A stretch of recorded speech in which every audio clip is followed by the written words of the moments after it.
Fajar di perbatasan Thailand dan Kamboja pada Senin 8 Desember 2025 terasa mencekam.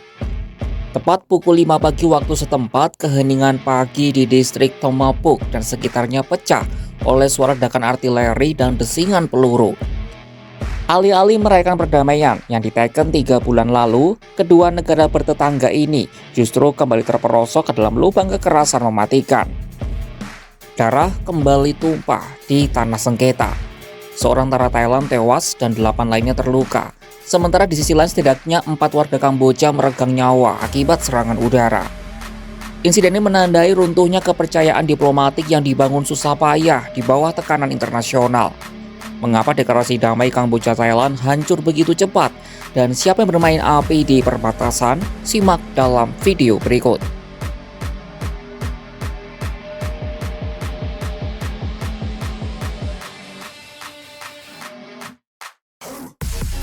Belum genap 3 bulan sejak gencatan senjata disepakati pada akhir Oktober lalu, konflik perbatasan antara Kamboja dan Thailand kembali meletus. Bentrokan pertama pecah pada Senin 8 Desember 2025 sekitar pukul 5 pagi waktu setempat. Setelah insiden adu tembak, Thailand pun memutuskan untuk melancarkan serangan udara ke Kamboja pada Senin 8 Desember 2025. Serangan udara menargetkan fasilitas militer Kamboja. Hingga Senin petang, bentrokan ini menyebabkan seorang tentara Thailand dan 4 warga sipil Kamboja tewas.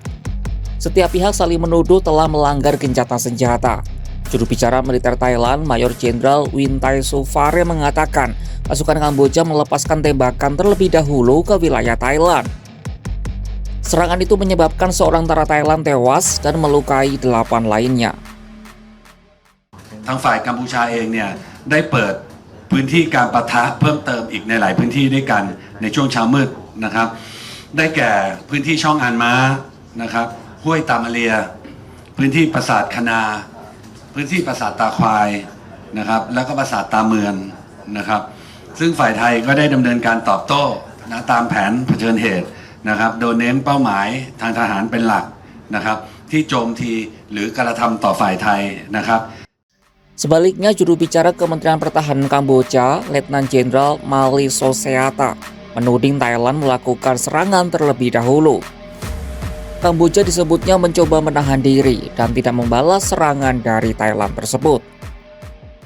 សូមជម្រាបជូនផងដែរថានៅក្នុងហេតុការណ៍ខាងលើកងកម្លាំងកម្ពុជាមិនបានតបតឡើយដោយប្រកាន់ខ្ជាប់នៅបំផុតនៅការគោរពនិងការអនុវត្តបទឈប់បាញ់និងសេចក្តីថ្លែងការណ៍រួមស្តីពីកិច្ចព្រមព្រៀងសន្តិភាពរវាងកម្ពុជាថៃរួមទាំងគោលការណ៍ឯកភាពគ្នារវាងកម្ពុជានិងថៃដោយឈរលើមូលដ្ឋាននៃការដោះស្រាយរាល់បញ្ហាដោយសន្តិវិធីត្រឹមត្រូវនិងស្របតាមច្បាប់អន្តរជាតិ ក្រសួងការពារជាតិនៃព្រះរាជាណាចក្រកម្ពុជាសូមថ្កោលទោសយ៉ាងដាច់អហង្ការចំពោះទង្វើអមនុស្សធម៌ដ៏សាហាវឃោរឃៅ Pada Oktober 2025, Kamboja dan Thailand sebenarnya sudah meresmikan perjanjian gencatan senjata saat KTT ASEAN berlangsung.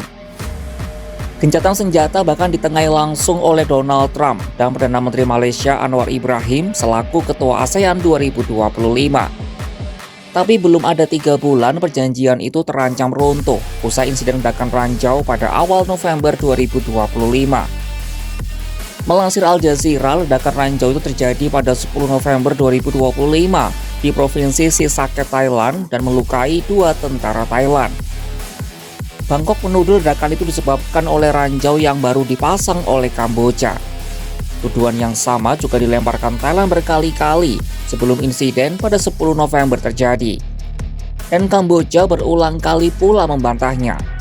Dan akhirnya Thailand pun menangguhkan perjanjian damai dengan Kamboja tepat setelah ranjau itu meledak. Setelah penangguhan, situasi semakin memburuk hingga akhirnya Thailand melancarkan serangan udara ke Kamboja pada Senin 8 Desember 2025.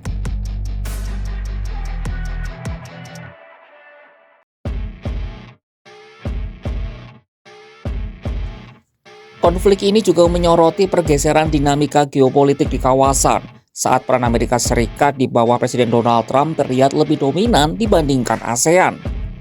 Kesepakatan gencatan senjata yang kini rusak itu sebelumnya ditangani di Malaysia dengan Trump sebagai saksi utama. Keterlibatan Trump didorong oleh pendekatan transaksional. Pada Juli 2025, Trump mengklaim telah menekan kedua negara untuk berhenti saling serang dengan ancaman pengenaan bea masuk impor tambahan. Juru bicara Kementerian Luar Negeri Thailand, Nikordet Balankura, mengakui dukungan Trump sangat penting dan dihargai oleh Bangkok. Namun rapuhnya kesepakatan ini menunjukkan bahwa tekanan eksternal tanpa penyelesaian akar masalah sengketa perbatasan tidaklah cukup. Presiden Trump kembali menelpon kedua pemimpin negara pada Jumat 14 November 2025 untuk mendesak kepatuhan, namun bentrokan tetap terjadi. Di sisi lain, peran ASEAN dinilai lamban dan terlalu birokratis. Dosen Fakultas Ilmu Sosial dan Ilmu Politik Universitas Muhammadiyah Jakarta atau UMJ Depi Avianti mengkritik kurangnya antisipasi ASEAN. Depi menjelaskan mekanisme di ASEAN bersifat birokratis sehingga semua anggota harus berkumpul dulu untuk bertemu. Padahal situasi di lapangan sudah panas. Menurutnya langkah ideal ASEAN saat ini adalah menjadi pihak mediator untuk perundingan damai Kamboja Thailand, termasuk pembicaraan tentang mekanisme penyelesaian sengketa perbatasan kedua negara. Kembalinya baku tembak antara Thailand dan Kamboja menegaskan betapa rapuhnya perdamaian yang dibangun di atas fondasi ketidakpercayaan. Tuduhan penanaman ranjau baru dan serangan udara balasan menunjukkan bahwa sengketa perbatasan ini bukan sekadar masalah garis peta, melainkan masalah kedaulatan dan harga diri nasional yang mudah tersulut. Diplomasi tarif ala Donald Trump terbukti efektif memaksa pemimpin duduk di satu meja, tetapi gagal menjamin stabilitas jangka panjang di lapangan. Sementara itu, ASEAN menghadapi ujian relevansi. Ketidakmampuannya bertindak cepat membuat celah bagi intervensi kekuatan luar kawasan. Tanpa adanya mekanisme penyelesaian sengketa yang mengikat, baik melalui pengadilan internasional maupun mediasi aktif ASEAN, maka perbatasan Thailand dan Kamboja akan tetap menjadi titik api yang siap meledak kapan saja. Saksikan kabar lainnya hanya di kanal YouTube Kompas.com.